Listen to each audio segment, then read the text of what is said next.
NFL fans, what is going on? Welcome back to a brand new episode of the J All Day NFL Show. We're going to do something a little bit different on the channel right now, guys. We're going to do my power rankings, the J All Day power rankings. We're going to go over my top 10 with some honorable mentions, go through each one of these teams and let you know where I think they're at, where they could potentially go, and where they fall after 3 weeks of the season. I don't like doing power rankings every single week. That kind of gets a little bit exhausting in my opinion. I don't think there's enough to change it. One spot here, one spot there.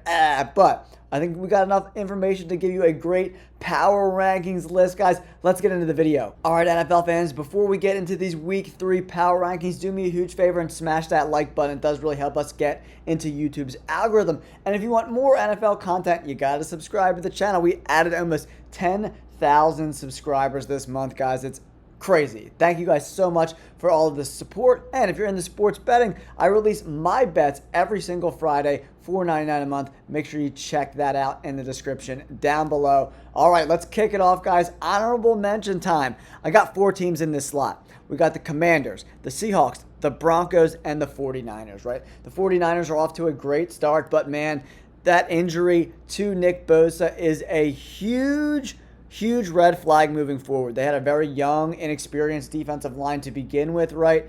Losing Bosa for the year, huge loss for this 49ers team. Obviously, Mac Jones has been playing the last couple weeks because Brock Purdy has been hurt, but Mac Jones has filled in valiantly, playing really well, getting this team to a really good start. So far, so good. In my opinion, they might fall down this list as opposed to going up. It obviously depends how this defense responds without Bosa, but I don't expect it to be good. All right, next up on the honorable mentions, we got the Denver Broncos, guys.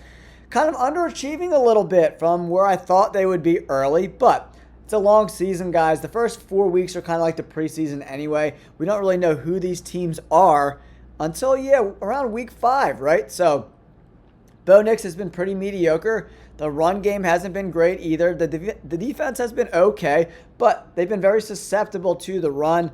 I think it was last week or the week before, Jonathan Taylor ate their lunch, man. You could definitely beat the Broncos on the ground a little bit. You got to shore that up. Coming in, another honorable mention, we got the Seahawks, right? Playing really well. That defense, especially the secondary, playing really good football right now. Sam Darnold has been okay. He's kind of, some spots and drives he looks really good, but then he does have the bonehead plays, the turnovers that he's got to shore up a little bit. The running the ball pretty good. And this offensive line has looked better than a lot of people imagined before the season started. So we could see the Seahawks team climb into my top 10 in the coming weeks. Same thing goes with the Commanders, right? Mariota played pretty good in Jaden Daniels' absence, right? For me, the secondary is still okay. Not great. Not terrible, right? The pass rush needs to be a little bit better, in my opinion, as well. I want to see them continue to run the ball effectively. Terry McLaurin dealing with an injury. He might be out for a couple weeks. That's a huge loss for the Commanders. All right, now let's move into my top 10. Coming in at number 10 for everyone out there is the Kansas City Chiefs, right? We're going to go over to PFF right now and just take a look at some of the grades. Obviously, PFF isn't the end-all, be-all in performance, right? There are some metrics that I don't necessarily agree with, but we can just kind of get a general consensus of where this team is looking good and where it's not looking good, right? And for me, it starts with the offensive line. That's keeping them out of the top 5, in my opinion, right? The Chiefs, Taylor, Simmons, Sumatamaya, not looking great. Even Creed Humphrey, who's been elite the last few years, 66, not pass blocking great, run blocking, just pretty average, right? Smith has been their best guy so far, Trey Smith. Excellent pass blocker, but again, not the best run blocker, right? They're really struggling to run the ball. We could see that by Pacheco's 55 overall grade. Hopefully they get Xavier Worthy back this week. Smith-Schuster, Hollywood Brown. I mean, it's not a wide receiver group where you're really scared of them right now. And Rashee Rice should be back in a couple weeks, guys. But the defense still looks pretty good with Karlaftis, and Jones has actually been, pretty MIA the first couple weeks. So far, only a 57 grade. Terrible against the run. As always, he's great against the pass, an 80 overall grade. But he's got to shore things up, not sell out for the pass, and defend the run a little bit better as a group, right? Because that's going to put a lot of stress on this linebacker crew, right? And then even if we move it over to nickel, we could see how this, defense kind of looks in the nickel, right? But for me, Chiefs come in at number 10 on our list, guys. We're going to do teams 7 through 10, 10, 9, 8, and 7 on this tier. All right, all my NFL fans, we're going to move on to the number 9 ranked team. We're doing 7 through 10 in one tier just so it's easier for us to see what's going on here. Coming in at number 9 is the LA Rams. Matt Stafford looks pretty good so far, right? The defense is playing pretty good, with Poona Ford and Brandon Fisk. And we're going to move this over to nickel just to check it out. Lake's been really good. Durant, Forbes, and Witherspoon should be back soon. But again, the defense is playing pretty good. This offensive line, they got to protect Matt Stafford a little bit better, in my opinion, especially with that bad back. Not getting a lot out of the tight end position so far, right? The offensive line's been pretty meddling, but man, Matt Stafford has been really, really good as advertised. I want to see Devontae Adams get a little more involved in this offense, and if this front seven can continue to get pressure on teams, this Rams team could be on the ascension on the J All Day Power Rankings. Right now, they're coming in at number 9. They lost a heartbreaker to my Philadelphia Eagles last week. When you have a good team on the ropes, you got to land that knockout punch, man. 26-7 in the second half, and that's why they lost that game. And that huge block kick by the man Jordan Davis, right, running it back for a tutty too. Coming in at number 8 on my power rankings so far this season is the Baltimore Ravens, right? So this is a team in free fall, in my opinion, right? Derrick Henry, with all those fumbles late in games, is costing this team W's, and it doesn't look good. And this defense, maybe one of the most overrated units in the NFL. If you take a look at the PFF grades, this D-line has been awful straight up. The linebackers have not been good either, right? Humphrey has been really bad. Starks, you name it. Outside of Kyle Hamilton, this defense is really struggling to be an effective unit, right? The offensive line has been okay. Ronnie Stanley's been okay, but Roger Rosengarten has not been good either, right? So this team needs to kind of figure out their identity moving forward, guys. They really, really do. And they could find themselves out of my top 10 with a loss to Kansas City this week. That's going to be a huge game. Remember, on a short week, traveling to Kansas City on the road, that's going to be a tough spot for the Ravens. They're coming in at number 8 on my tier list, and wrapping this tier up, going in at number 7, another team that went down the drain this past week with a huge loss to the Cleveland Browns in a pathetic performance from Jordan Love and company, is the Green Bay Packers. They looked so good in the first 2 weeks, and they look clueless. And it looks like they're front runners, right? It's great when it's going good, but to be a good football team like the Philadelphia Eagles, you got to win ugly and win pretty, right? The Packers could not win ugly in that spot when they needed them, both on offense and on defense. The Browns beating them. Super sad face. Jordan Love needs to be better, right?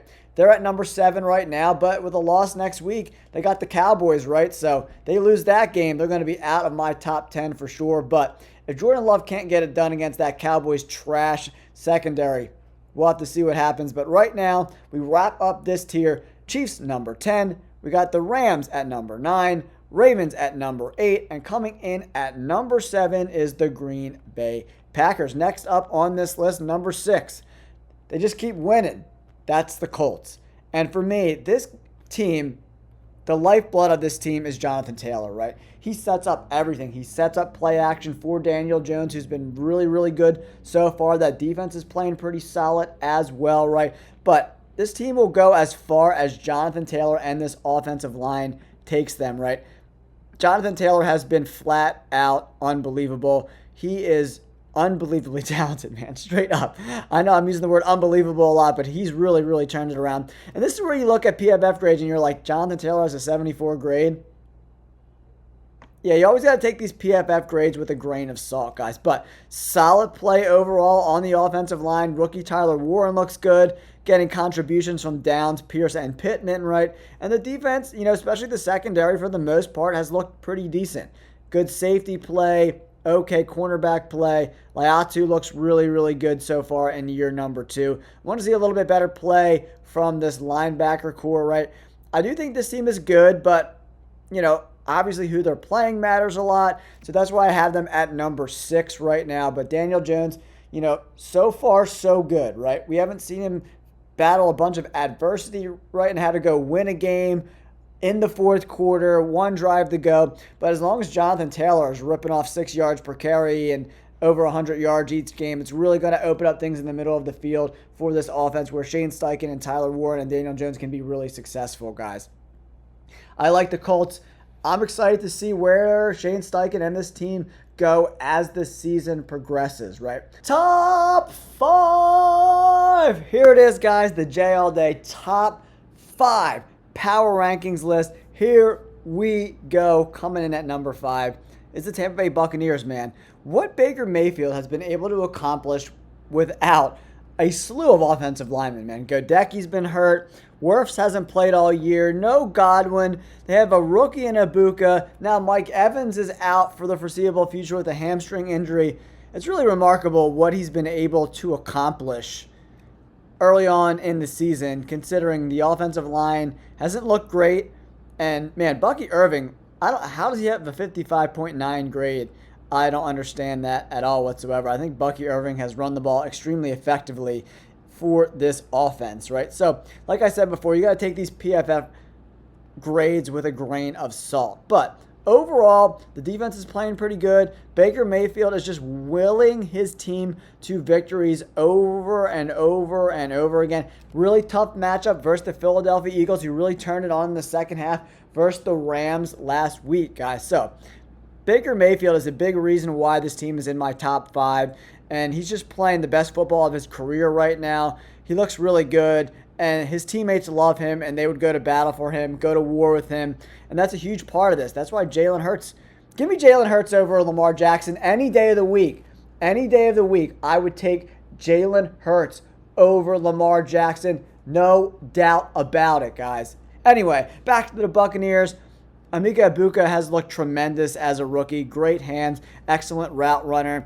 When they get Godwin back, they'll still be a formidable unit. But, man, once they get Godwin, and Shepard's no slouch either, man. Once they got Godwin, Egbuka, Shepard, and Evans all in the field at one time, that's going to be a lot to deal with. Rookie Jacob Parrish in the slot has looked really good as well. Dean on the outside, Jamel Dean, great. 3rd round pick out of Auburn back in 2019. Dude's still playing at a really, really high level, man. He really is. 29 years of age about to be, but he's still playing at a really high level. The Buccaneers come in at number 5 on my list. Next up is the Bolt Up Gang, LA Chargers. They're very well coached. They got a fringe top 5 quarterback in Justin Herbert. I mean, they got the weapons now, guys. I mean, this Chargers team looks really, really good. The Khalil Mack injury is a bummer, but the Chargers look really good. And obviously, Rashawn Slater missing the season, that's a huge loss. But Alt has stepped in at left tackle and has looked great. Pipkins on the right side. They might look for a trade at some point to kind of upgrade this position, in my opinion. Mekhi Becton has looked awful so far in 138 snaps, right? Not a ton of work, but not so good. But, man, Keenan Allen has looked really good. I like what I'm seeing from Omarion Hampton. McConkey, Johnson on the outside. Quentin Johnson's looked pretty good this year as well. They've been sprinkling in rookie Trey Harris. This team is on the up and up, in my opinion, right? James is still the dog. Derwin James, I love him. He could play in the slot. He could play anywhere. He could play both safety positions in the slot. I like what I'm seeing out of the cornerback spots. This defense is just solid. They're not going to be a team that's going to get 8 sacks every week, but they're going to play good, fundamental, sound defense. That's what Coach Harbaugh brings to the table. Between the coaching and the quarterback and a solid defense, a nice run game, I like the Chargers, man. I like what they're doing. I think they're cooking right now, guys. They are cooking with gas. At number 4 on the J All Day Power Rankings list, coming in at number 3, after last night's performance is the Detroit Lions, guys. They had a little bit of a hiccup in week 1 versus the Packers, but they're really coming into their own. Remember, they got a new offensive coordinator, new defensive coordinator, and man, the defense came up big when they had to, guys. Really impressive stuff. And Jared Goff has been excellent so far early in this season, in my opinion. One of the better quarterbacks in this league. I like what I'm seeing out of Jared Goff. I really do. And Gibbs and Montgomery continue to be amazing. Amon-Ra St. Brown and rookie Tesla looks great. Javonte Williams. Sam Laporta. The weapons are just endless, right? We are seeing some, they lost Ragnow and Zeitler, right, in these positions here at left guard and center, right? But, we definitely see the hole here, right? Against a more formidable D-line. The Ravens D-line, not so good. But we'll have to see how they look against a better D-line. But the defense led by Branch looks formidable. They're not a great unit, but man, Muhammad and Hutchinson have been great so far on the edge. Terry and Arnold, not so good. The cornerback play, they're going to have to shore that up a little bit. We knew that kind of coming into the season that, the cornerback spots would be a little suspect for this Lions team, but so far so good.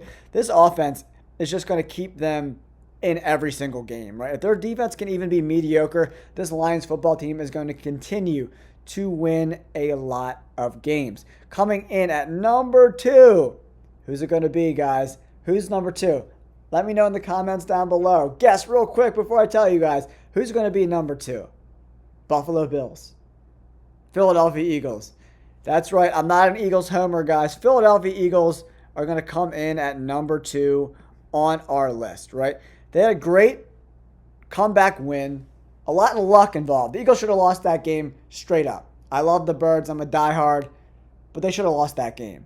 The Rams really shit the bed. 26-7. The Eagles outscored the Rams in the second half.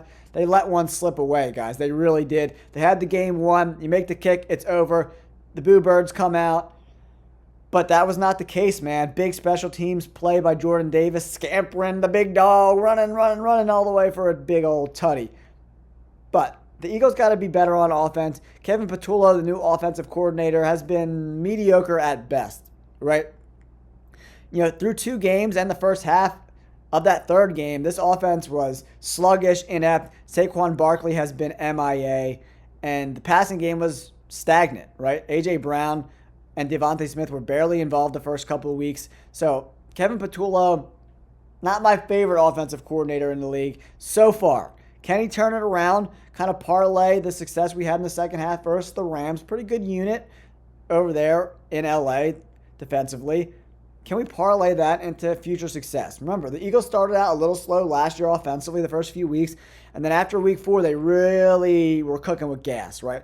So we're hoping that happens, but right now the Eagles come in at number 2. And for me, number 1, let's see how I can do this. Get it all the way up there. Woo, baby. There it is, guys. Buffalo Bills. Josh Allen is just willing this team. He's just so remarkable, man. He's the best player in the NFL. I don't even really think it's that close. Give me Josh Allen all day long. Cook has looked really good. Keon Coleman has had some really good games as well early in the season, right? I think he's looked great. They needed him to step up in year 2 to be a true X wide receiver, and we saw spots where he looked really good. We got Bosa and Jones, and once Ed Oliver comes back on the D-line, Gregory Rousseau, Benford will get better as the season goes along. For me, linebacker play and these safeties are a big concern for this football team. Okay. We saw it against the Dolphins, who were able to move the football against this Bills team, right? The defense has to be better. We see why this team, and the Ravens, for that matter, went super heavy on defense in the draft, right? They saw their flaws, and they needed to address them, right? And the rookies haven't really contributed too much, but Ed Oliver looked like a beast mode. I'm hoping he comes back this week. They probably won't play him this week. They got the Saints at home, so rushing him back doesn't really make a lot of sense. I expect the Bills to dominate that game in all 3 levels, right? Kincaid's look really good. The tackles look really good. The offensive line is playing really well as a unit, one of the most consistent units in the entire NFL through the first few weeks of the season, right? And that's why the Buffalo Bills are my number 1 team in my power rankings. Real quick, guys, let me know your power rankings 1 through 10 in the comments down below. I would love to have a little Discord with you guys, chatting it up about your top 10 teams. Honorable mentions, we got the Commanders, Seahawks, Broncos, 49ers. 10, 9, 8, 7, we got the Chiefs, the Rams, the Ravens, and the Packers. Colts, just outside the top 5 at number 6. And my top 5 teams, we got the Tampa Bay Buccaneers, the LA Chargers, the Detroit Lions, the Philadelphia Eagles, and the Buffalo Bills, taking up my number 1 spot after 3 weeks. Thank you guys so much. Don't forget to subscribe to the channel. Peace.